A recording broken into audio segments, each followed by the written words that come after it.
जैसे ही भगवान से प्रार्थना की है तो परमपिता परमात्मा जो थे आकाशवाणी के स्वर में अपने भक्तों को आनंद भरी आवाज से समझाने लगे। आकाशवाणी उसी समय हुई, क्या? हे भक्तों अब निश्चिंत रहो, अब तुम्हें न कोई भय होगा। ये धरती होगी रंगभूमि, धरणी धर का अभिनय होगा। पृथ्वी मेरी प्यारी पृथ्वी, मैं तेरा ताप मिटाऊंगा। दशरथ के यहाँ पुत्र बनकर मैं शीघ्र अवध में आऊंगा। दशरथ नंदन बनकर के मैं सारे जगत का भार हरण करूंगा। तो ब्रह्मा ने कहा बधाई हो, भगवान अवध में आते हैं। अरे भाई, भगवान सच्चिदानंद दशरथ नंदन बनने जा रहे हैं, बधाई हो सभी देवी देवताओं को। तो देवी देवता बोले हमारा भी कुछ कर्तव्य है, भगवान के लिए स्वागत की तैयारी करें। भगवान आएंगे तो पृथ्वी पर रामलीला करेंगे, उस रामलीला में भगवान का सहयोग ही कर दें तो ज्यादा अच्छा रहेगा। ब्रह्मा ने कहा बिल्कुल, आप सभी जो हैं कोई ना कोई रूप धारण करके रामलीला की तैयारी के लिए सारी भूमिका तैयार करें। तो इंद्र ने स्वयं ना जाकर के अपने एक पुत्र को रामलीला के लिए पृथ्वी पर भेजा। इंद्र का पुत्र कौन है? बाली। सूर्य भगवान स्वयं तो रामलीला में सम्मिलित नहीं हुए, परंतु अपने एक पुत्र सुग्रीव को किष्किंधा के धरातल पर उतारा। और इनमें वयोवृद्ध सबसे यदि कोई है तो ब्रह्मा जी ही ऋक्षराज जामवंत के रूप में धराधाम पर आए। अगर देखा जाए अध्यात्म रामायण उठा करके तो उसमें लिखा है कि ब्रह्मा जी ही ऋक्षराज जामवंत बने। और पृथ्वी पर जब आए तो एक सरोवर में महाराज जल पीने के लिए गए, और जैसे ही महाराज उसके नजदीक गए, स्नान किया और तो उनकी काया पलट गई। एक सुंदर स्त्री के रूप में वो प्रकट हो गए। सूर्य भगवान ने जब ये दृश्य देखा तो बहुत ही ज्यादा आकृष्ट हो गए उनकी तरफ। और सूर्य भगवान का जो है तेज स्खलित हुआ, जो महाराज उनके ग्रीवा पर गिरा, जिससे महाराज एक बानर सुग्रीव का जन्म हुआ। अब इंद्र ने महाराज देखा तो उनका भी तेज स्खलित हुआ, जिसके द्वारा उनके केसों यानी बालों पर जब गिरा, उसके द्वारा एक ऋच का पुत्र पैदा हुआ जिसका नाम रखा गया बाली। अब इसमें कितनी सच्चाई है ग्रंथ लिखने वाले जाने, परंतु उसमें लिखा है पवन पुत्र वायुनंदन कौन है? हनुमान। ये हनुमान कौन है? ये हैं शिव भगवान। ये बदला देने आए हैं राम जी का, क्योंकि जब रामचंद्र जी गए थे भोले बाबा के पास और कहा था कि हम तुम्हारा मिलन कराएंगे, किसके साथ? गौरा जी के साथ तुम्हारा विवाह कराएंगे। तो भोले बाबा ने कहा वैसे तो विवाह हम नहीं करते, परंतु आप कह रहे हो इसलिए हम कर रहे हैं। आप के कारण हम गौरा से मिल रहे हैं, यानी पार्वती से विवाह कर रहे हैं। तो जब आपने हमारी धर्मपत्नी मिलाई तो आगे जब आपकी धर्मपत्नी को दशकंदर हरण करेगा तो हम अभी से जा रहे हैं बानर बन करके, यानी हनुमान बन करके आपकी सेवा में, तो हम आप फिर मिलेंगे। क्योंकि भाई सीता का पता तो हनुमान जी ने ही लगाया था। तो शंकर स्वयं केसरी नंदन, एक जगह हनुमान चालीसा का पाठ हो रहा था और उसमें गाते थे भक्त शंकर स्वयं केसरी नंदन तेज प्रताप महाजग बंदन। तो बाबा जी उधर से आए, कहने लगे अशुद्ध पाठ मत करो, शुद्ध करो पाठ। तो उन्होंने कहा नहीं हम पढ़ रहे हैं, साक्षात यही लिखा है। बोले लिखने से क्या? तू कहता कागज की लेखी, मैं कहता आंखों की देखी। ये हनुमान है स्वयं जो है महादेव है, शंकर स्वयं केसरी नंदन। इसलिए शंकर सुबन नहीं, सुबन माने होता है पुत्र, पुत्र नहीं है, साक्षात ही है शंकर स्वयं केसरी नंदन तेज प्रताप महाजगबंदन। मेरे भगवत प्रेमियों, अच्छा अग्निदेव तो आए नहीं, परंतु अग्निदेव ने अपने पुत्र को भेजा। अग्निदेव के पुत्र का नाम है नील। बृहस्पति जो देवताओं के गुरु हैं उनके पुत्र का नाम है तारबानर, बड़े ही विद्वान हैं तारबानर। अश्विनी कुमार के पुत्र मैद और द्विविध हैं। कुबेर के पुत्र हैं गंधमादान, वरुण के पुत्र हैं सुषेण परंजय हैं। और इस प्रकार से महाराज अयोध्या की इस धरा पर प्रभु आएंगे तो पहले से ही तैयारी सभी देवी देवताओं ने कर डाली। अब जरा ध्यान देना, ये अयोध्या में दशरथ कौन है? दशरथ का परिचय बताया है। एक सूरवंशी राजा है दशरथ, और इनके ही वंश में भगवान क्यों प्रकट हुए, ये भी एक बहुत बड़ी बात है। इनके वंश में जितने भी सब राजा हुए सब धर्मात्मा हुए, और दशरथ तो 61 राजाओं के बाद में पैदा हुए हैं। ध्यान देना, सबसे पहले जगत में जब कोई नहीं था तो भगवान नारायण ही थे। नारायण के पुत्र हुए ब्रह्मा जी। नाभि कमल से जो महाराज ब्रह्मा का प्रादुर्भाव हुआ तो ब्रह्मा के पुत्र हुए फिर महाराज मरीचि। मरीचि के पुत्र हुए कश्यप ऋषि, और कश्यप ऋषि जो थे उनकी 13 पत्नियां थीं, दिति, अदिति, दनु, काष्ठा, सुरसा, इला, बिनता, कंदरु इत्यादि। जिसको अपना गोत्र ना मालूम हो और कहीं तीर्थ यात्रा में पंडित आचार्य कोई पूछे कि गोत्र बताओ तब तुम्हारा हम संकल्प करें, तो जिसे ना मालूम हो तो वो कश्यप गोत्र कह दे, उसका कार्य सफल हो जाएगा। क्योंकि कश्यप ऋषि की ही अधिकांश संतानें हैं। भाई कश्यप ऋषि की 13 पत्नियां थी, उनमें बड़ी पत्नी जो थी जिनका नाम था अदिति, उनसे जितनी संतानें पैदा हुई वे सब आदित्य कहलाए, यानी आदित्य माने देवता, वे सब देवता कहलाए। और यदि कोई बड़ा नारायण रूप में देवता पैदा हुआ कोई तो महाराज सूर्य नारायण, ये अदिति के गर्भ से प्रकट भय सूर्य भगवान। और जो दिति नाम की पत्नी थी उनसे जितनी संतानें हुई वे सब दैत्य कहलाए। दिति से ही तो हिरणाक्ष और हिरण्यकश्यप का जन्म हुआ था, और फिर हिरणाक्ष मारा गया, हिरण्यकश्यप का पुत्र प्रहलाद हुआ, और प्रहलाद भक्त के पुत्र हुए महाराज विरोचन, विरोचन के पुत्र हुए राजा जो हैं बलि, और बलि का पुत्र हुआ बाणासुर। फिर ये राक्षस वाली लाइन चली गई था, ये खानदान यहाँ से तैयार हो गए। अब जो सूर्य भगवान है उनकी महाराज धर्म पत्नी के द्वारा श्राद्ध देव का जन्म हुआ जो मनु कहलाए। फिर इनके वंश में एक राजा हुए जिनका नाम था इक्ष्वाकु। इक्ष्वाकु के पुत्र हुए राजा विकच्छु, विकच्छु के पुत्र हुए राजा काकुतस्थ, काकुतस्थ के पुत्र हुए राजा इंद्रवाह, इंद्रवाह के पुत्र हुए राजा अनेना, अनेना के पुत्र हुए राजा विश्वरंधी, विश्वरंधी के पुत्र हुए राजा चंद्र, राजा चंद्र के पुत्र हुए राजा युवनाश, राजा युवनाश के पुत्र हुए राजा शाश्वत, राजा शाश्वत के पुत्र हुए राजा बृहद्रश्य, राजा बृहद्रश्य के पुत्र हुए राजा कुबलाश, राजा कुबलाश बड़े ही धर्मात्मा थे।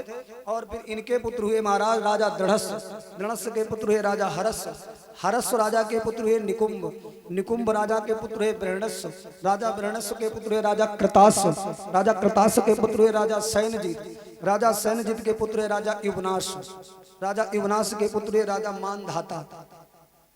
अच्छा, मानधाता इस जगत में ऐसे एक अनोखे प्राणी हैं जिनका माता के गर्भ से जन्म नहीं हुआ। अब आप दिमाग में बड़ी शंका होती है कि माता के गर्भ से तो सभी पैदा हो, देखा कहूं आकाश में से टपक पड़े पेड़े पर से।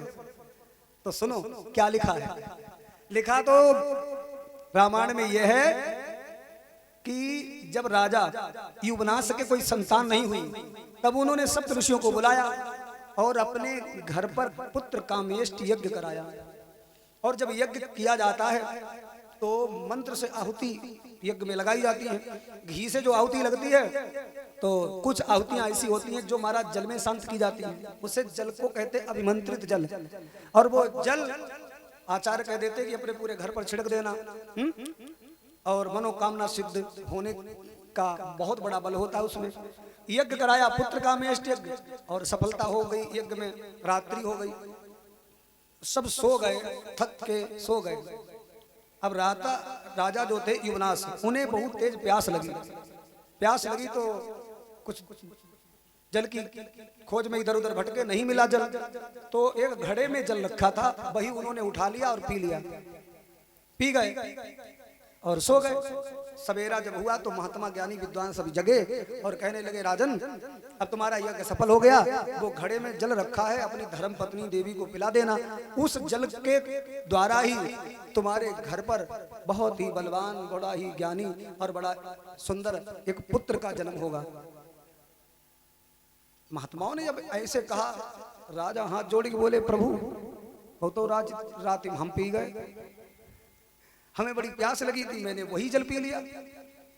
महात्मा लोगों ने कहा, ये तुमने क्या किया महाराज, यज्ञ का कोई भी द्रव्य ऐसे नहीं खाना चाहिए। अब भगवान ही खैर करे, नहीं तो तुम्हारे द्वारा होगा। राजा की रानी जो थी बड़ी परेशान, महाराज मेरे पति को बचा लो, ऐसा नहीं होना चाहिए। महात्मा वहीं ठहर गए। खाने की सुख सुविधा तो थी ही, बड़ा ही प्रेम से रहे। जब 9 मास व्यतीत हुए, महाराज का उदर बढ़ने लगा, तो कहा कि अब जन्म कैसे होगा? सज्जनों, तो कहा होगा सो देखा जाएगा। राजा को नशीली औषधियां खिलाओ और इनका ऑपरेशन करो, पेट फाड़ो। तो महाराज राजा का ऑपरेशन किया और महाराज उनके पेट से सुंदर और सुरक्षित बच्चे को बाहर किया, टांका लगा दिए और जच्चा और बच्चा दोनों सुरक्षित बचे। बालक तो जिंदा है लेकिन बहुत रो रहा है, क्योंकि दूध माता का मिले तो वो चुप है। अब दूध कहाँ मिले? पुरुष के द्वारा जन्म हुआ। तो देवताओं में जो इंद्र हैं, उन्होंने उस बच्चे के रोने की आवाज सुनी, राज सिंहासन से नीचे उतर आए इस मृत्युलोक में। उस बच्चे के आकर के मुख में उंगली डाल दी और वो बालक उंगली को ही पीने लगा। तो इंद्र ने उस बच्चे को महाराज छुपाया और प्रेम से उसका नामकरण कर दिया। क्या नाम रखा? मामधाता, यानी मैं ही तेरी माँ हूं, मैं ही तेरे लिए भाग करके आया, मामधाता कह दिया, बेमानधाता हुआ। ध्यान देना, ये भी लिखा है प्रसंग, आनंद रामायण में भी लिखा है प्रसंग को, अनेक और सुख सागर इत्यादि में भी इसका वर्णन है। अच्छा, इन्हीं के वंश में आगे चल करके एक राजा हुए जिनका नाम था पुरुकुत्स। फिर त्रिशदायु राजा हुए। त्रिशदायु के पुत्र हुए राजा अनरण, राजा अनरण के पुत्र हुए राजा हर्ष, हर्ष के राजा हुए पुत्र अरुण, अरुण के पुत्र हुए राजा सत्यव्रत, सत्यव्रत राजा जिन्हें त्रिशंकु कहा गया। इनकी बड़ी महाराज इच्छा थी कि हम जिंदा स्वर्ग में चले जाएं। वशिष्ठ जी के पास में गए, मुनिवर आप मेरे कुल पुरोहित हो, इतना तो मेरा कार्य कर ही दीजिए, मैं देखना चाहता हूं कि स्वर्ग कैसा है, मुझसे जो कहो वैसा यज्ञ कर दे, लेकिन हमें जिंदा स्वर्ग भेजो। वशिष्ठ जी ने कहा नियम और विधान के विरुद्ध है, तुम्हें जिंदा स्वर्ग की यात्रा करने को नहीं मिलेगी। तो बोले यदि तुम नहीं मुझे स्वर्ग भेज पाओगे तो मैं कोई दूसरा आचार्य कर लूंगा। उस समय पर विश्वामित्र और वशिष्ठ जी का झगड़ा चल रहा था, तो इन्होंने अपने आचार्य ही बदल दिए कुल के।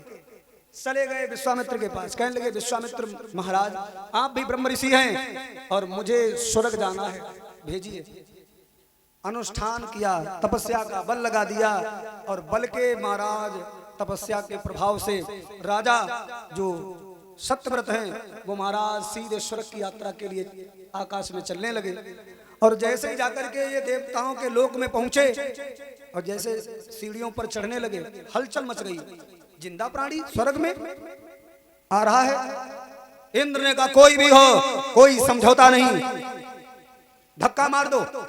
ये बेचारे चढ़े रहे थे, ऊपर से धक्का आई सो पड़ो, सो दे उल्टा गिरे, उल्टा गिरे। तो इधर से विश्वामित्र मंत्र की आहुति दे रहे थे, इंद्र को लोक मिले, राजा सत्यव्रत को ऊपर भेजने के लिए मंत्र पढ़ रहे थे, और उधर से धक्का दे देंगे तो ये बीच में लटके रहेंगे, बीच में ही लटके हैं। तब इनका एक नाम पड़ा त्रिशंकु। सज्जनों, त्रिशंकु राजा, इन्हीं राजा त्रिशंकु सत्यव्रत के एक पुत्र बहुत बड़े ही दानवीर हुए जिनका नाम था राजा हरिश्चंद्र। और हरिश्चंद्र के पुत्र का क्या नाम था? रोहित। और रोहित के पुत्र का क्या नाम था? हरित।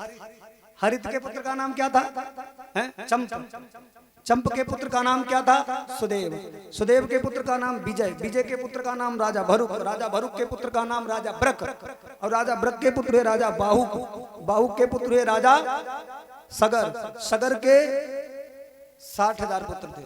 उन्हीं महाराज सगर के एक बलवान पुत्र थे दूसरी रानी से, क्योंकि रानी 2 थी उनके, एक केसनी एक सुमति। तो केसनी से महाराज हुए असमंजस, और 60,000 जो हुए थे वो तो कपिल मुनि की महाराज ब्रह्म तेज की अग्नि में जल करके राख हो गए थे।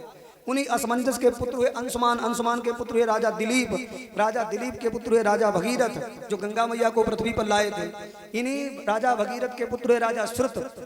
श्रुत के पुत्र है नाभ। नाभ के पुत्र है सिंधुदीप। सिंधुदीप के पुत्र है राजा आयुतायु। राजा आयुतायु के पुत्र हुए राजा ऋतुपर्ण। ऋतुपर्ण के पुत्र है राजा सुदास। सुदास के पुत्र है राजा असमक। असमक के पुत्र है राजा मूलक। मूलक के पुत्र है राजा नारी कवच। इन्हीं के वंश में आगे चल के एक राजा हुए राजा एडविड। फिर उनके पुत्र है राजा विश्वशाह। विश्वशाह के पुत्र है राजा खट्वांग। राजा खट्वांग के पुत्र है राजा दीर्घबाहु, जिन्हें द्वितीय दिलीप कहा गया। इन्हीं महाराज दीर्घबाहु राजा के पुत्र हुए राजा रघु। और राजा रघु के पुत्र हुए राजा अज, और श्रीमान राजा अज के पुत्र हुए चक्रवर्ती सम्राट राजा दशरथ।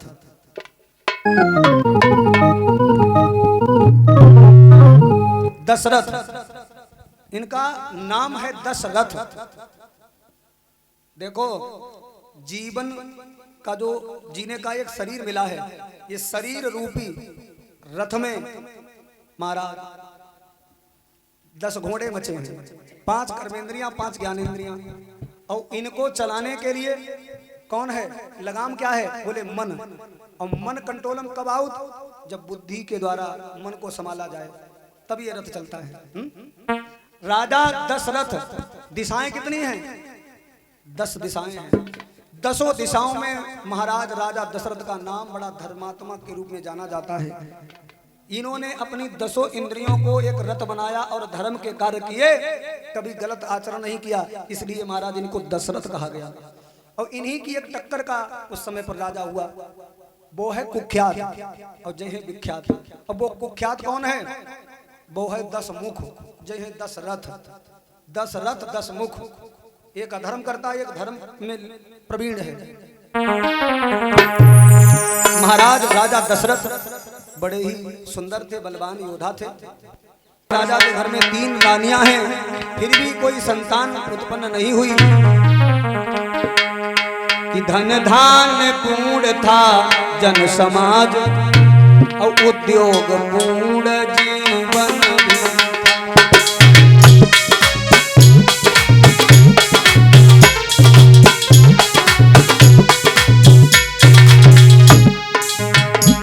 फागुन था रंग प्रमोद पूर्ण, और वृष्टि पूर्ण सावन था।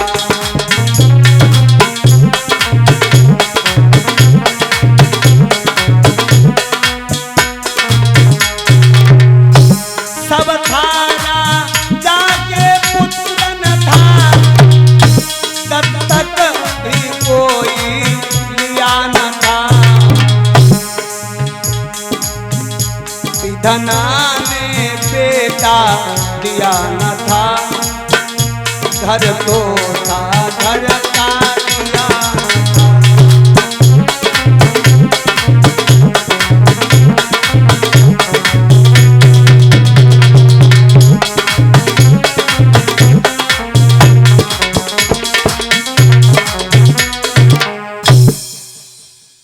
धन धान्य पूर्णता जन समाज, उद्योग पूर्ण जीवन भी था। फागुन था रंग प्रमोद पूर्ण, और वृष्टि पूर्ण सावन भी था। सब था राजा के पुत्र न था, दत्तक भी कोई लिया न था। विधना ने बेटा दिया न था, घर तो था घर का दिया न था। घर में दीपक जलाने वाला राजा के घर नहीं कोई पैदा हुआ। अच्छा, दिया जो होता है ना, ये पुत्र का रूप माना जाता है। जिसके घर में दीपक जलाने वाला नहीं होता, वो घर अंधेरा महसूस करता है। इसलिए दीपक को कभी भी माताएं बहनाएं पुराने समय में फूंक मार करके बुझाती नहीं थी। दिया राजा होता है। अच्छा, जिसके घर में कतई गरीबी हो और दिया जलाने वालों हो, वो घर भरो भरो लगी। कैसे कछू ना है भरो घर में, सोनो चांदी अन्न खजाना कछू ना है, लेकिन दिया जला के रखे थे और रोशनी भरी है, पूरा घर खाली है। रोशनी से तो भरो है, उजाला तो है घर में, घर भर देता है दीपक। अच्छा, फूंक मार करके इसलिए नहीं बुझाया जाता दीपक, क्योंकि पुत्र स्वरूप होता है। एक बार हम दादी के पास में विश्राम कर रहे थे, शाम हो गई, तो बहुत छोटे थे, तो वे हमसे बोली, लला अब जाओ घर जाओ, आराम से अपनी मम्मी के पास जाके लेटो, परंतु जा रहे हो तो जो दिया बढ़ाई दियो। तो हम समझे बढ़ाओ न कह रही हैं, तो हम एक कांटो ढूंढ के लाए, उसकी बात ये से और बढ़ाई दे। अरे वे काली क्या कर रहे हो, अरे दिया बढ़ाई दे। तो हमने कहा थी और बढ़ाई दे, तो और कस के बात जब ऊपर बढ़ाई तो फपकन लगो, कहाँ लगी, अरे दिया बढ़ाओ, कैसो पाती खींच रहो। तो हमने उसको कायदा से पकड़ के अंदर रखो तो कमरा में रखी आए आंगन में। हमने अभी तो ठीक कहाँ लगी रे पागल है का? अरे दिया विदा कर दे। अरे अब रे जो विदा कैसे करो जी? विदा हमने देखी है होती, माताएं बहनें जब विदा होती तो गले खूब लग के रूती, और जो ये तो गर्म है से जल जाई, कैसे विदा करें भाई? कहाँ लगी तो को कचूना सबूर है। आई और दिया के पास ऐसे पैर छुए, जाओ भैया अपने घर जाओ, और धोती को ऐसे महाराज अंगला ले ऐसे धीरे से हवा करी। हाँ? हमने जाकर दी तो बुझाए दो, कहा लेकिन ना ऐसे ना कही जात, विदा हुए गो। अरे हमने कि इतनो आदर, इतनो दिया को सम्मान। घर में तुम्हारे कितनी भी लाइट की सुविधा हो जाए, लेकिन एक घर में दीपक जरूर जलाना। रोज दीपक जलता है तो लक्ष्मी आती है। हाँ कितनी भी सुविधाएं हो जाए, लेकिन आजकल का कहे लोगन को तो भगवानों के सामने वो महाराज ज्योति बनाई है तो वह इलेक्ट्रॉनिक, उसमें प्रकाश थोड़ा होता रहता है, कहते हैं ज्योति जल रही है। ज्योति ये नहीं है, ज्योति तो परमात्मा का निराकार रूप है, उसे प्रतिदिन जलाओ। कहीं ना जला पाओ तो अपने भगवान जहाँ रखें, पूजा करती हो, रोज आरती करो उसी दीपक से। अच्छा दिया के प्रति भजन मुझे याद आ रहा है, सुना दे। मैं हूँ माटी का दिया, काली रात का दिया। मैं हूँ माटी का दिया,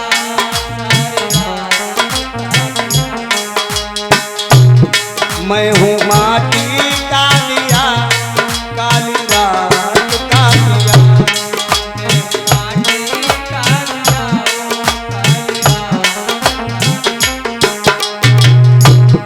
मुझको जिसने जहाँ जलाया, वो मुझको जिसने जहाँ जलाया, मैं वहीं पर जल दिया। मैं हूँ माटी का दिया, काली रात का दिया।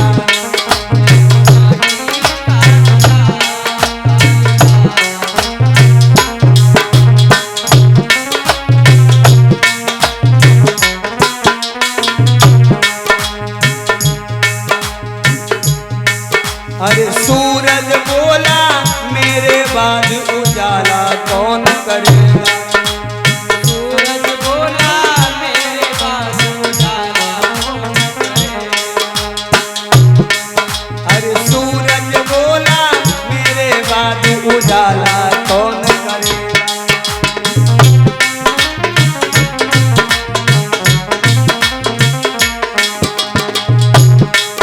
तब आगे बढ़ के दीपक ने, तब आगे बढ़ के दीपक ने ये जिम्मा ले लिया। मैं हूँ माटी का दिया, काली रात का दिया।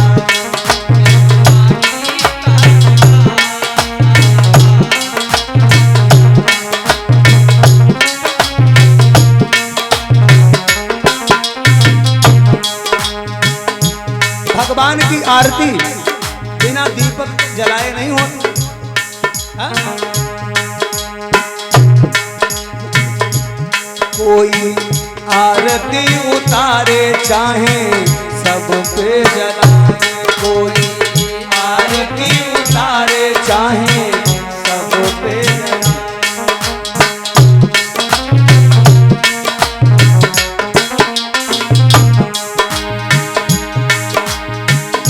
वो मुझको जिसने जहाँ जलाया, वो मुझको जिसने जहाँ जलाया, मैं वहीं पर जल दिया। मैं हूँ माटी का दिया, सारी रात का दिया।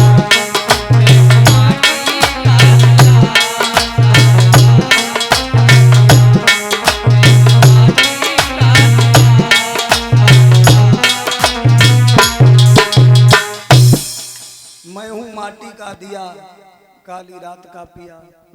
चाहे आरती उतारे कोई सब पे जलाए, मुझको जिसने जहाँ जलाया मैं वहीं पर जल दिया।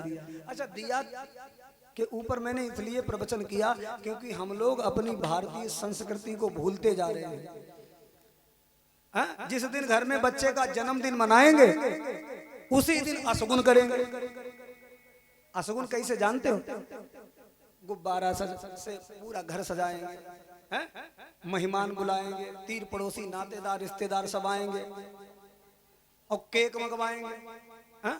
और उसके ऊपर दिया जला के रखेंगे। अरे मोमबत्ती सही है तो वो दीपक का रूप, उसे जलवा के फिर महाराज जिस बच्चे का जन्मदिन है उसे बच्चा टोपी पहनाएंगे, और उसके बाद हम कहीं लला आज तुम्हारो जन्मदिन है और फूंक मारो दिया बुझाओ। हिंदू सनातन धर्म संस्कृति तो है ही ना। अच्छे भले दिन पर दीपक जलाते हैं हम लोग, हैं?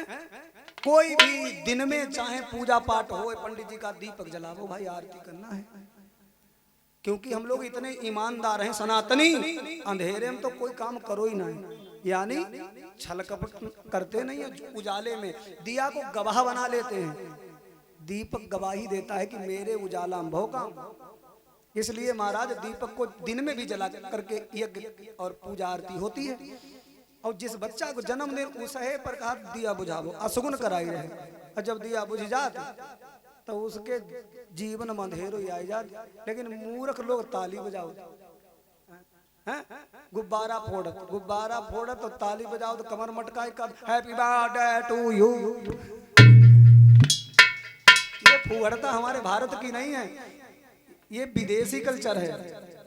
विदेशों में अंग्रेजों ने ऐसा मनाया और अंग्रेजों वाली पद्धति हमने अपना ली। यदि तुम्हारे बच्चे का जन्मदिन हो तो उस दिन अपने घर पर सत्यनारायण की कथा रखो, अपने घर पर अखंड रामायण का पाठ रखो, हनुमान चालीसा करवाओ, दीपक जलवाओ, पूजन करवाओ। दीप दान करना चाहिए। जैसे कोई नदी है पास में, चाहे गंगा, गोमती, गोदावरी, नर्मदा, कोई भी हो, बच्चा को ले जाओ, दिया जलाए के दोना में रखो कपूर से, और वो प्रवाहित कर दो, उसमें जाकर के वो शांत हो जाए, आपको कोई उसका दोष नहीं लगेगा। परंतु जानबूझ करके महाराज बच्चे से दिया मत बुझवाना, इसलिए मैंने थोड़ा समझा दिया। अच्छा, राजा के जब संतान नहीं हुई तो गोस्वामी बाबा तुलसीदास कहते हैं, एक बार भूपति मनु माहि,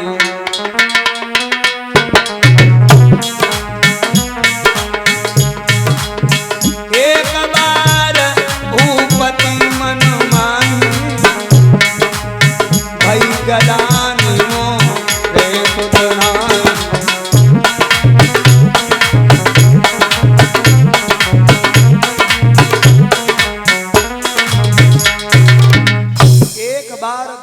मनमाही भई गलानी मोरे सुत नाही, मेरे कोई सुत नहीं है। देखो, ग्लान कोई चीज की कमी होती है तो चिंता होती है, चिंता, लेकिन चिंता न हो करके ग्लान हुई। ग्लान क्यों हुई? क्योंकि ऐसी कोई बात गंभीर जो किसी से कह भी नहीं सकते और बिना कहे रह भी नहीं सकते, और नहीं कहते हैं तो समस्या का समाधान नहीं हो पा रहा है, गलान हुई। देखो, एक बड़े ही प्रकांड विद्वान हैं सुदर्शन जी महाराज, उनका मैंने एक बार वक्तव्य सुना, महात्मा है। वो एक दिन बता रहे थे, महाराज राजा दशरथ के देखा जाए तो 5 पुत्र थे। तो हमने कहा 5 पुत्र, 4 का तो लिखा है, और राम 6 भाई थे। जरा कैसे थे सुनिए। राजा दशरथ शिकार खेलना पसंद करते थे। इधर रावण ने अपनी मौसी से कहा, मौसी जी, ब्रह्मा ने कह दिया कि मेरा अगर कोई वध करेगा तो दशरथ का पुत्र करेगा, तो तुम मेरे लिए क्या कर सकती हो मौसी जी, मेरे प्राण बचाओ। सुबच्छा नाम था उसका। उसने कहा, बेटा मैं तुम्हारे लिए बताओ क्या करें। तो कहा कि तुम रूप धारण कर लेती हो, कौशल्या का रूप बना करके जाओ, दशरथ के साथ छल करो जाकर, उनके कोई संतान नहीं होनी चाहिए। इधर सुबच्छा नाम की वो राक्षसिन माया भी रूप बना करके कौशल्या का पहुंच गई दशरथ के सामने और कहने लगी, महाराज आप जा रहे हैं शिकार खेलने,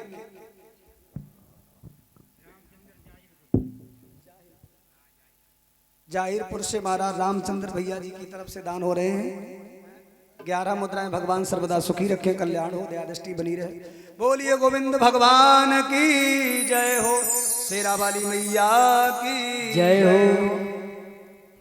क्या समझा रहे थे सज्जनों?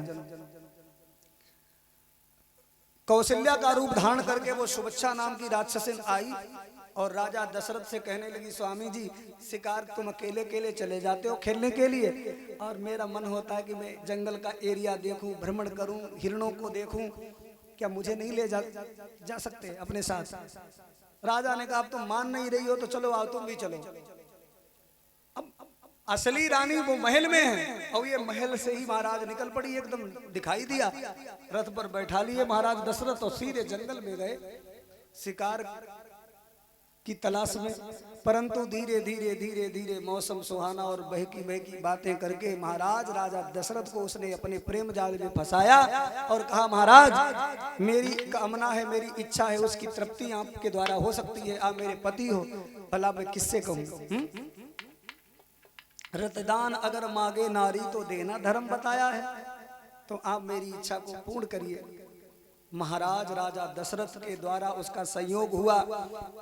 जैसे ही संयोग हुआ महाराज दशरथ को उसने शक्तिहीन कर दिया, नपुंसक बना दिया, एक कहना चाहे तो अतिशयोक्ति नहीं होगी। जब वो वहां से चली, राजा दशरथ से अलग हुई, उसने अपना वास्तविक रूप दिखाया। महाराज आपके साथ मैंने छल किया है, मैं कोई कौशल्या नहीं हूं, मैं लंका पति रावण दशकंदर की मौसी हूं, मेरा नाम सुबच्छा है और अब तुम्हारे जीवन में कोई संतान नहीं होगी। राजा दशरथ ने कहा, ये तो राक्षसिन है।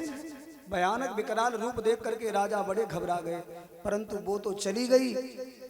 राजा दशरथ का तेज तो उसके गर्भ में प्रविष्ट हो चुका था और लंका में जाकर के जब वो पहुंची तो उस सुबच्छा के द्वारा दशरथ का बालक पैदा हुआ और उस बालक का नाम रखा गया भविष्ण।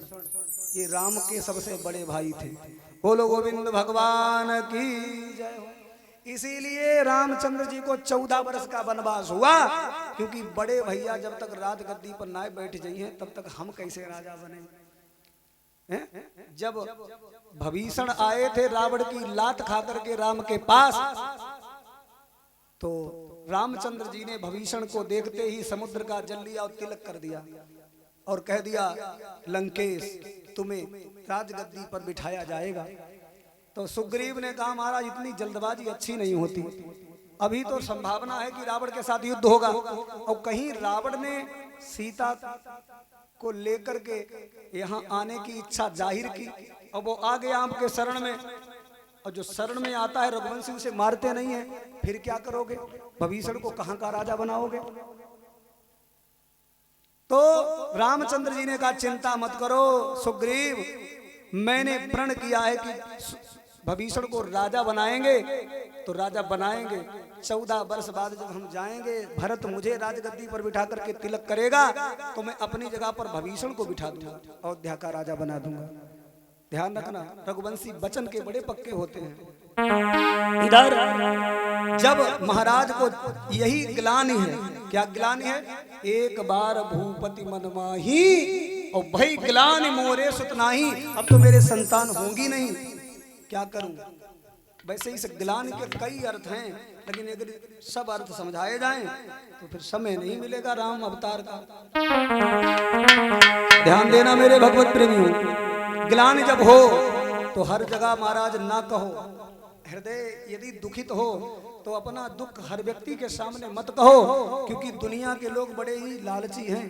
ये झूठे आंसू लगा करके तुम्हारे हृदय का दर्द सुनेंगे और तुम्हारे चले जाने के बाद तुम्हारी बड़ी बदनामी करेंगे। बोले कल रोहित रहे हमारे सामने आएंगे, तो ना कहो। लेकिन एक जगह है जहां छल कपट ना करो, कहां?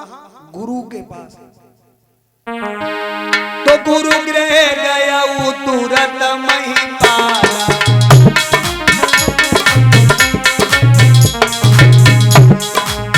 चरण लाग करी विनय विशाला, चरण लाग।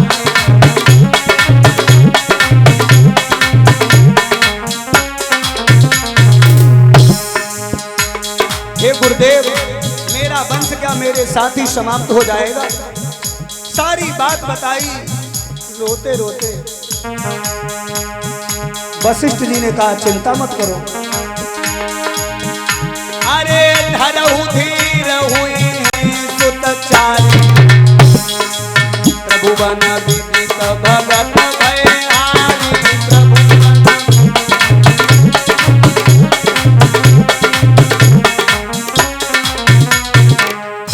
मैं देख रहा हूं तुम्हारे भविष्य का जीवन, तुम्हारे एक नहीं 4 बेटा होंगे और बड़े ही प्रभावशाली होंगे।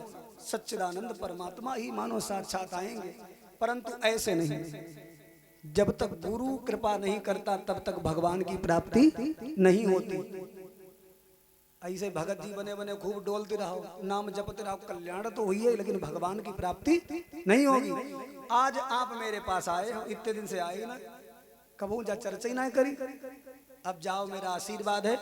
तुम्हें एक कार्य करना पड़ेगा, यज्ञ कराना होगा पुत्र कामेष्टि, और उस यज्ञ के आचार्य हैं महामुनि श्रृंगी। उन्हें आप बुलवाइए, श्रृंगी ऋषि को। अच्छा, उन्हें ही क्यों बुलवाएं? क्योंकि वो रिश्ता में आपके दामाद हैं, उनको बुलवा लो। अच्छा, आप अभी कथा सुन रहे थे तो लिखा है कि उनके कोई सुत नहीं है राजा दशरथ के। तो राजा दशरथ के दामाद कैसे हो गए? राजा दशरथ के कन्या हुई थी जिसका नाम था शांता। ये अध्यात्म रामायण में भी है, वाल्मीकि रामायण में भी है, आनंद रामायण में भी है। आप पढ़िएगा, उसमें लिखा है राजा दशरथ को एक बेटी हुई थी जिसका नाम था शांता। और शांता का जब जन्म हुआ अयोध्या में कौशल्या के द्वारा, तो लिवा करके कुलगुरु वशिष्ठ जी को लाए। देखा तो मूल नक्षत्र निकले। बोले हैं आर्थिक स्थिति से बहुत कमजोर हो जाओगे महाराज, तुम्हारे यहाँ अकाल पड़ेगा, सूखा पड़ेगा 12 वर्ष का, यदि इस कन्या को रखोगे। राजा ने कहा इस कन्या को फिर मैं करूं क्या? तो अंग देश के राजा थे जिनका नाम था राजा रोमपाद। राजा दशरथ इस कन्या को लेकर के उनके पास गए, कहने लगे तुम्हारे संतान कोई है नहीं, मेरे तुम परम मित्र हो, मेरी 3 रानियां हैं, कोई ना कोई से फिर संतान होगी।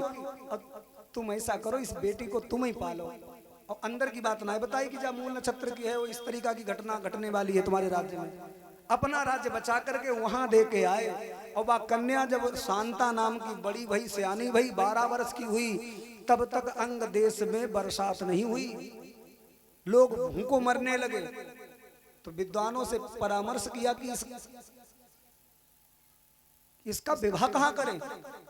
कोई भी राजकुमार तो विवाह करता नहीं है, मना कर देते हैं सब। बोले जब दशरथ की कन्या यहाँ आई, 12 वर्ष को सूखा पड़ो, और जिसके अंग संग लगी जी उसकी जिंदगी में कितो बड़ो महाराज सूखा पड़े, वो क्या संतान भैया ना भाई, परेशान जिंदगी हो गई। तो विवाह किसी राजकुमार ने नहीं किया। परंतु मैं संक्षिप्त बता रहा हूँ, एक ऋषि थे जिनका नाम था विभांडक मुनि। विभांडक मुनि महाराज स्नान कर रहे थे और सूर्य भगवान को अर्घ चढ़ाने लगे। ऐसे सूर्य भगवान को अर्घ चढ़ा रहे थे, उसी समय पर एक मेनका नाम की अप्सरा उनके सन्मुख आ गई। तो महाराज की निगाह उस पर चली गई। कहते हैं ना, सावधानी हटी दुर्घटना घटी। विभांडक मुनि का तेज स्खलित हो गया, वो जल में गिरा। एक हिरणी आई जल पीने, वो महाराज उनके तेज को भी ग्रहण कर गई, और वो हिरणी गर्भ अवस्था में आ गई। और वो हिरणी ही नहीं थी, वो दुर्वासा मुनि के श्राप से हिरणी बनी थी। वो उछल कूद कर रही थी, वो तपस्या कर रहे थे, तो हिरणी बनने का श्राप दिया। तो वो हिरणी ने महाराज जल ग्रहण किया, उसके द्वारा एक बच्चे ने जन्म लिया जिसके मस्तक पर सींग है, शरीर में घने बाल हैं। और वो हिरणी बच्चे को जन्म दे करके तो अपनी काया पलट गई, वो पवित्र हो गई और संत को जन्म देने के बाद स्वर्ग चली गई, अप्सरा बन गई। परंतु वो बालक रोता पड़ा है। वही बालक विभांडक मुनि ने पाल पोस करके सियाना किया। उसी बालक का नाम रखा गया श्रृंगी ऋषि। तो महाराज अंग देश के राजा रोमपाद ने श्रृंगी ऋषि को बुलवा करके वो कन्या का विवाह उन्हीं के साथ कर दिया। इसलिए महाराज राजा दशरथ के दामाद हैं ऋषि श्रृंगी रिश्ता में। आज श्रृंगी ऋषि आए। अरे श्रृंगी ऋषि वशिष्ठ बुलावा,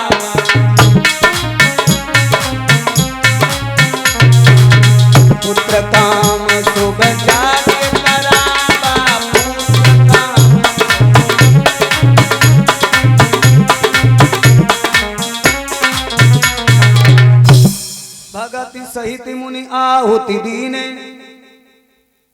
प्रगटे अग्नि चरु कर ली। अग्निदेव प्रकट हो गए, खीर का प्रसाद लेकर के दशरथ महाराज को दिया। लीजिए महाराज, या भी बाटी देहु न पजाई, जथा जोग मिली भाग्य बनाई। अच्छा, राजभवन में ये यज्ञ नहीं हुआ, ये यज्ञ हुआ सरयू तट पर, अयोध्या से 1.5 योजन की दूरी पर यह यज्ञ हुआ, जिसमें कौशल्या के पिता आए, सुमित्रा के पिता आए, केकई के भी पिताश्री आए थे। उस यज्ञ में बहुत बड़ा यज्ञ हुआ वो, जिसमें अग्निदेव प्रकट हुए। खीर का प्रसाद राजा दशरथ को मिला और तीनों रानियों को आंगन में बुलाया।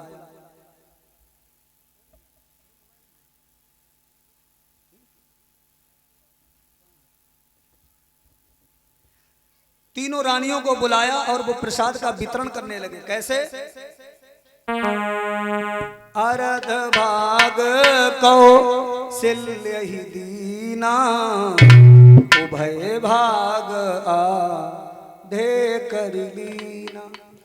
आधा भाग कौशल्या को, आधा भाग जो बचा उसके 2 भाग किए सुमित्रा और केकई को दिया। किसमें दिया प्रसाद? दोना। दोना जानते हो किसे कहते हैं? दुनिया देखी ना देखी, एक बड़ो पत्ता लियो और उसे ऐसे मोड़ दियो, वही देखियो दुनिया बन जाएगी। और दुनिया महाराज पीछे लग जाती है। कब? एक चाट बेचने वाला बेच रहा था, ठेला लगाए, एक बाबूजी निकले, कहने लगे भैया एक दुनिया दे दो।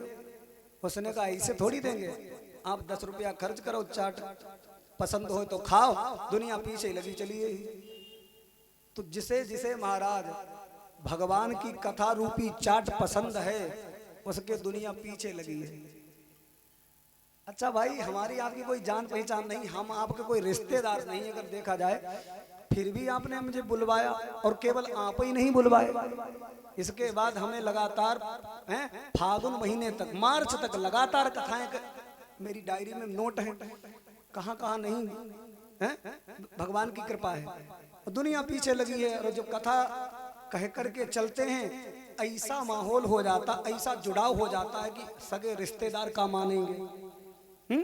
इतना प्रेम हो जाता है, दुनिया पीछे लग जाती है। इधर तीनों रानियों को प्रसाद वितरण कर दिया, और उसी समय एक चील उड़ती हुई आंगन में आई, और सुमित्रा मैया जो प्रसाद लेके खड़ी थी, बाने ऐसे महाराज पंजा में दबाई, दोनों लेके उड़ी गई। सुमित्रा मैया के अरे ये चील मेरा प्रसाद ले गई। अब प्रसाद लेके गई, खाया नहीं उसने। सुमेरु पर्वत पर अंजना मैया तपस्या कर रही थी, उनके जाकर के गोद में रख दिया। अंजना मैया ने सोचा ये भगवान का प्रसाद आया है। अंजना मैया ने वही खीर का प्रसाद ग्रहण कर लिया, पा लिया। अब यहाँ पर उसी खीर के प्रभाव से हनुमान जी महाराज मैया अंजना के उदर में प्रकट होते हैं। ध्यान रखना। सुमित्रा रोने लगी, बड़ी दीदी अब तो तुम्हारे पुत्र हुई गई है, और कौशल्या भी पुत्रवती हो जाएंगी, मैं क्या करूं अब। रोने लगी तो कौशल्या और केकई ने कहा रो मत बहना, अभी मैंने अपने प्रसाद को ग्रहण नहीं किया है। तो कौशल्या केकई हाथ धरी, दीन सुमित्रई मन प्रसन्न कर, सुमित्रा को भी प्रसन्न कर दिया प्रसाद दे करके। अब 2 कौर खाए, जिनके पास एक भी कौर नहीं तो उनका 2 कौर मिले। कहते हैं ना कि धैर्य रखो, मालिक तो देगा। तो सुमित्रा कहने लगी बहन अगर कहूं मेरे 2 लल्ला हुई गए, तो 1 लल्ला हम तुम्हारे लल्ला की सेवा में लगाई देंगी, और 1 लल्ला के कई बहन तुम्हारे लल्ला की सेवा में लगा दूंगी। आगे चल करके उन्हीं के 2 बेटा होते हैं, लक्ष्मण और शत्रुघ्न। तो एक भरत की सेवा में शत्रुघ्न, और राम की सेवा में लक्ष्मण। धीरे धीरे समय गुजरा। अरे खीर खाई जब रानी ने, तब रानी हुई गई गर्भवती। और समय समय की बात सब जनों कहीं न जावे कछु।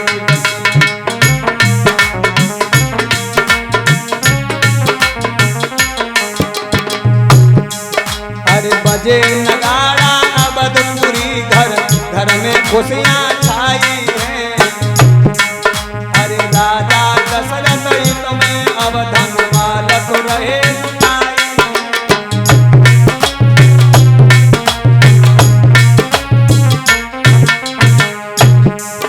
अरे राम जन्म की है भैया फिर घड़ी रही नियराई है।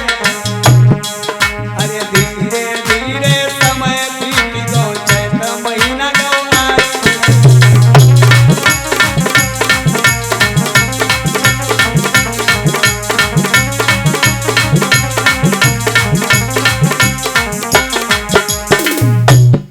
चैत्र महीना आ गया, नवमी तिथि आ गई, दिन मंगलवार आ गया, अभिजीत मुहूर्त आ गया, शुक्ल पक्ष आ गया।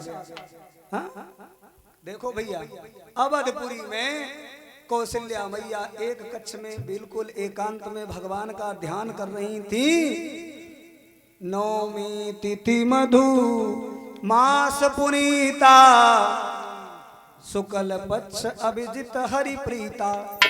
मध्य दिवस दिन के 12 बजे, अति शीतन घामा, पावन काल लोक विश्रामा। मैया कौशल्या के कक्ष में एक प्रकाश प्रकट हुआ। हाँ? बड़ा ही दिव्य वो प्रकाश एक चतुर्भुजी रूप में नारायण का रूप बनकर के सामने देखा गया मैया के द्वारा। लिखा है भय प्रकट कृपाला, जरा गा के ताली बजाते हुए मगन हो जाओ। भय प्रकट कृपाला दीन दयाला कौशल्या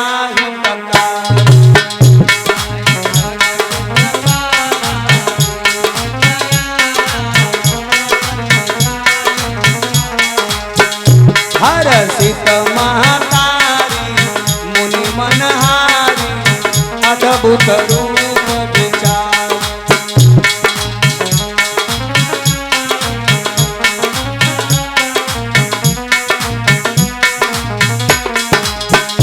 लोचन अभिरामा तन घन श्यामा निज आयुध भुज चार।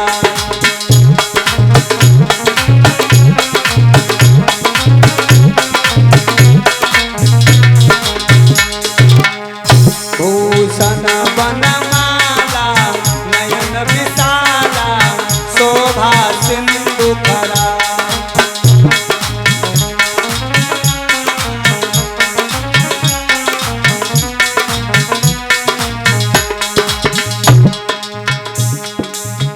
बड़े ही आनंद के साथ मैया हाथ जोड़ करके बोली, कहे दुई कर जोरी स्तुति तोरी यही विधि करो अनंता।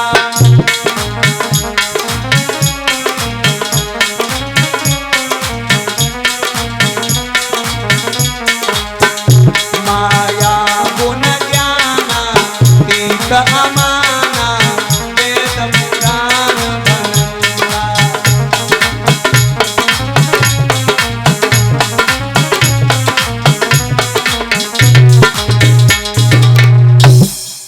करुणा सुख सागर सब गुण आगर, तेहि गावई श्रुति संता, सो मम हित लागी जन अनुरागी, प्रकट भये श्रीकंता।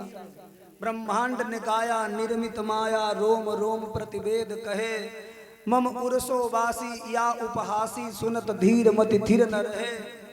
उपजा जब ज्ञाना प्रभु मुस्काना, चरित बहुत विद कीन चहे कही कथा। सुहाई मातु बुझाई जही प्रकार सुत प्रेम लहे। मैया के सामने भगवान आ गए और मैया से बोले, माँ मैं तुम्हारा बेटा बन गया हूँ, मुझे स्वीकार करो। मैया बोली, भगवान बने खड़े हो, पिताजी बने खड़े हो, अगर बेटा बनो तो छोटे बन जाओ। भगवान मैया के सामने छोटे बन गए। देखो भाई, ये संदेश भगवान देना चाहते हैं, तुम कितने बड़े अधिकारी, डॉक्टर, मास्टर, कलेक्टर कुछ भी हुई जाइयो, यानी भगवान हुई जाइयो, फिर भी मैया के सामने आवो तो छोटे बन जाइयो, छोटे बन जाओ। मैया के लिए तो हमेशा तुम लल्ले ही रहोगे, भगवान हो तो क्या, लाला बन गए प्रभु।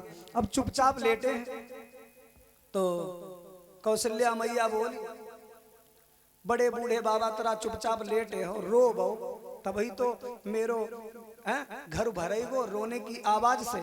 हमारे घर में सोना चांदी हीरे जवाहरात तो खूब भरे हैं, बच्चे की रोने की धुनी नहीं भरी है, तो रो बो। भगवान बोले हम काहे को रोबे मैया, हम पे कौन सी विपत्ति पड़ी है? भक्तों का जब दुख सुनोगे प्रभु तो तुम्हें भी रोना आ जाएगा। अपने भक्तों को देखो कितने दुखी हैं आपके लिए, रावण के द्वारा सताए जाते हैं। भगवान ने उन भक्तों का चिंतन किया तो भगवान ऐसे रोए जैसे ठान के रोए हुए। सुनी बचन सुजाना रोदन ठाना हुई बालक सुर भूपा। भगवान रोने लगे और जैसे ये रोने की आवाज सारे ब्रह्मांड में गूंजने लगी तो ऋषि मुनि ज्ञानियों का ध्यान भंग हो गया और असमंजस में पड़ गए, बड़ा सोच में पड़ गए।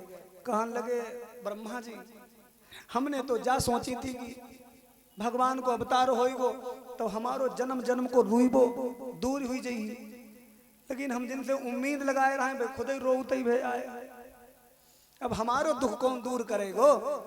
ब्रह्मा जी ने कहा अरे भाई ऋषि मुनियों देवताओं, तुम्हारो सबको रुइबो तो भगवान ने स्वीकार कर लो, भाई रोए ले तब तुम तो नाच उगावो आनंद बनावो, तुम्हें अब रोना नहीं है, तुम्हारा सबका रोना भगवान ने ले लिया। सो भैया ऋषि मुनि ज्ञानी विद्वान बीणा वाले बाबा नारद भैया तैयार हो गए नाचने के लिए। अच्छा एक जगह हमने ये प्रसंग सुनाया राम अवतार का, तो एक बड़े बूढ़े बाबा आए और कहा बोले अबे बात बदल। हमने कहा बताओ दादा का कहना चाहा तो? अबे जब पदम पिता परमात्मा विदम कौशल्या लल्ला बन गए तो हुआ गद्दी खाली हुई गई हुई। सच्चिदानंद की जो गद्दी है ना ऊपर गोलोक धाम में, वो तो खाली हुई गई हुई, उस पर कौन बैठी? तो हमने कहे बाबा जी तुम्हें भेज दे। तो भाई बोले नहीं महाराज अब भाई हमें 2-4 वर्ष और जीवित रहना है। तो हमने कहा दादा बग गद्दी भगवान साथ ही ले आए, मृत्यु लोक में ले आए, और बग गद्दी किसे दे दे मालूम? भगवान कहते हैं बग गद्दी हमने दे दी यहाँ चरित जो गावई हरि पद पावई यही न परई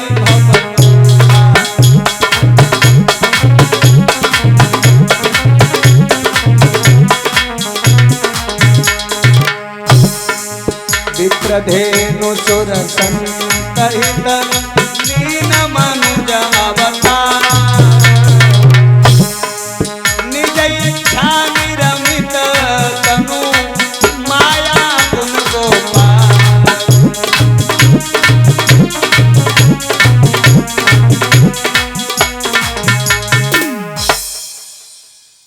यह चरित जो गावई हरि पद पावई। जब व्यास गद्दी जो है ना जहे भगवान गद्दी, जब छोटी मोटी गद्दी ना है, चाहे गांव को कोई प्रधान चाहे देश कोई प्रधानमंत्री इसके सामने आएगा तो सर झुकाएगा। अब इस गद्दी पर भगवान ने मुझे बिठा लिया, बड़ी कृपा है परमात्मा की हमारे ऊपर, बड़े हम भाग्यशाली हैं। पता नहीं अगर ये काम भगवान ने ना दिया होता तो पता नहीं कौन सा काम करते होते। अच्छा इसमें जब तक जीवित हो तब तक तो भरण पोषण होता रहेगा चकाचक। हाँ लड्डू पेड़ा दही जलेबी बालूशाही रसगुल्ला खोया चीनी दूध मलाई रबड़ी छेना पूरी तरीका से पकवान मिलते खाने को। अच्छा सुनो मरने के बाद भी बीमा का बीमा। यह चरित जो गावई हरि पद पावई ते ही न परई भव कूपा, वो नरक में नहीं जाएंगे। बताओ और क्या चाहिए? भगवान को भजन कर रहे पूरी जिंदगी वही से निकलेगी, हैं जिंदा हैं फिर भी मौज, और मरने के बाद रामायण कहती है कि ते ही न परई भव कूपा, वो नरक में नहीं जाएंगे। तो हम तो अपने आप को बड़े भाग्यशाली समझते हैं, और आप लोग कथा सुन रहे हो तो आप भी बड़भागी हो। सुनना चाहिए चरित्र। विप्रधेनु सुर संत हित लीन मनुज अवतार निज इच्छा निर्मित तनु माया गुण गोपार।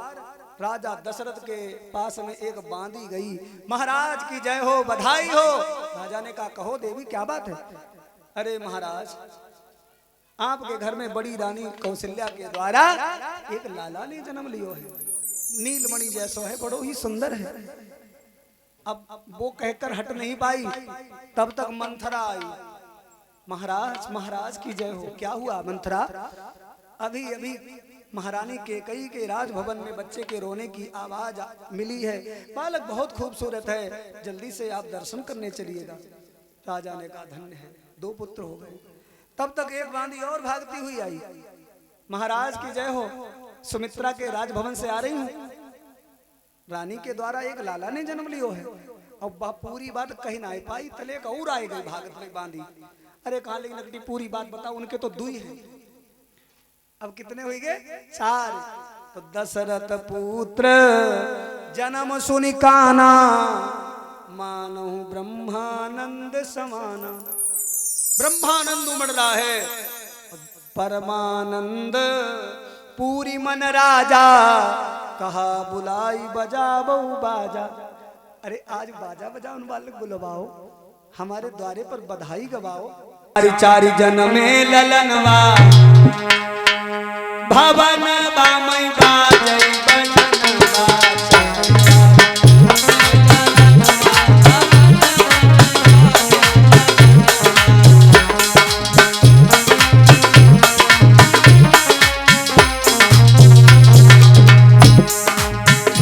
और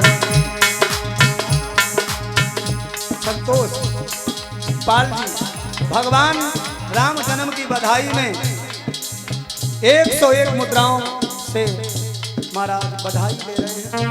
भगवान कल्याण हो, खूब कृपा बनी रहे।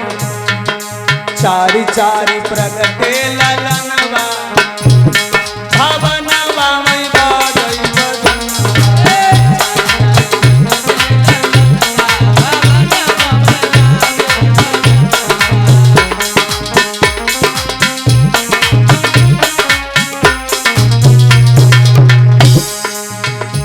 सुत नीलमणि छवि छीनत,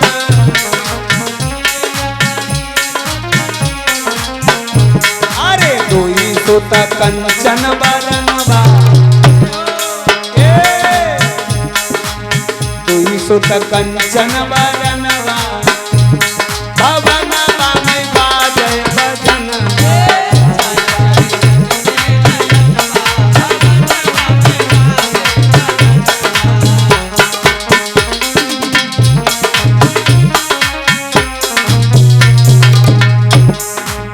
नाद करत नारद मुनि आवत,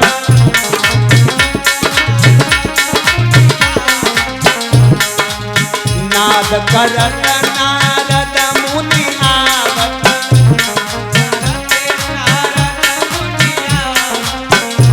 अरे काग करई कीर्तनवा,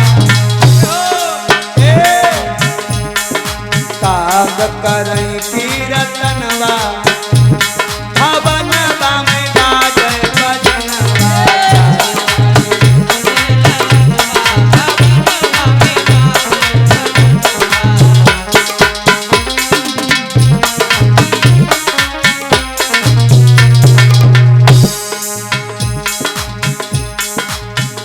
और परम आदरणीय परीक्षक महाराज बाबा चेतन दास जी भगवान की राम जन्म की बधाई में आज 101 मुद्राओं से बधाई लुटा रहे हैं। भगवान सर्वदा प्रसन्न बनाए रखे महाराज श्री को। तन सुधि भूलि मगन हुई नाचत,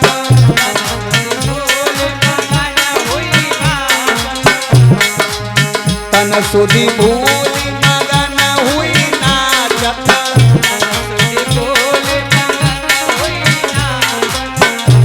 अरे शैल सुता के सजनवा, बोले ना, शैल सुता के सजनवा, भवनवा में बाजय बजनवा। चारि चारि जन्मे ललनवा, भवनवा में बाजय बजनवा।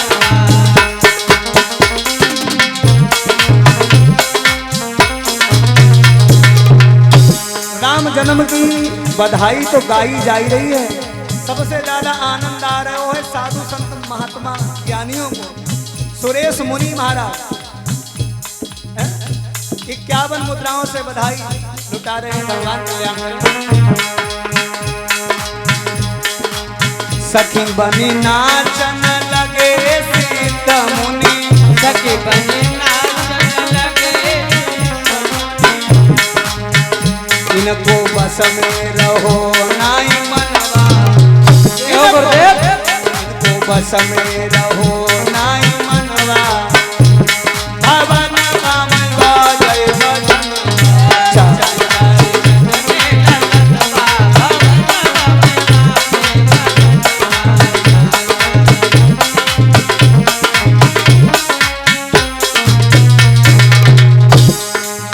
जन राजे सब धैया गावे, जन राजेश बधैया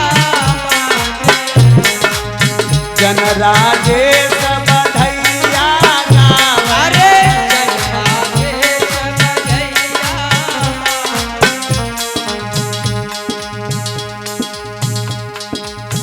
51 मुद्राएं अभय मुनि जी महाराज श्री जी की तरफ से भगवान राम जन्म की बधाई में लुटाए जा रहे हैं। भैया खूब परमात्मा कल्याण करें।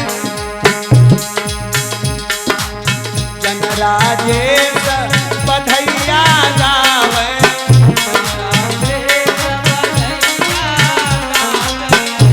अरे पावन प्रभु दर्शन भवन जय भजन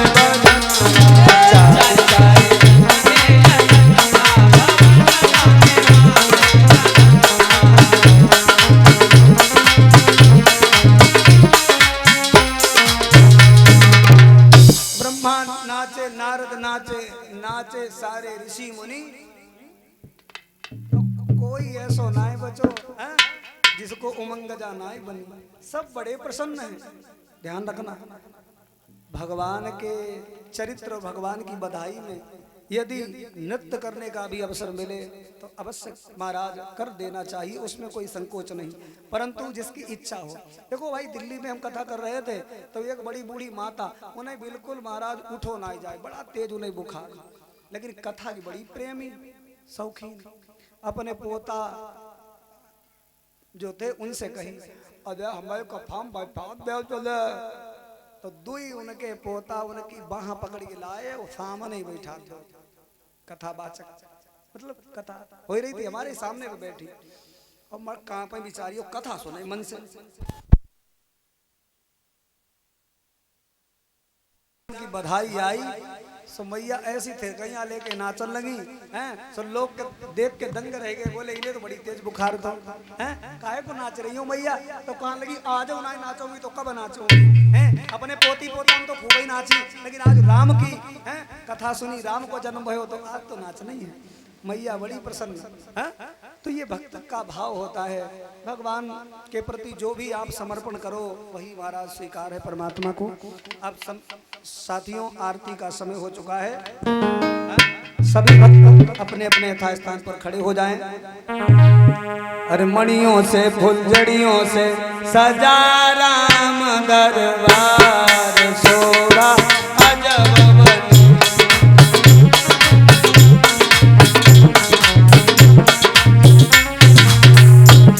अरे मणियों से फुलझड़ियों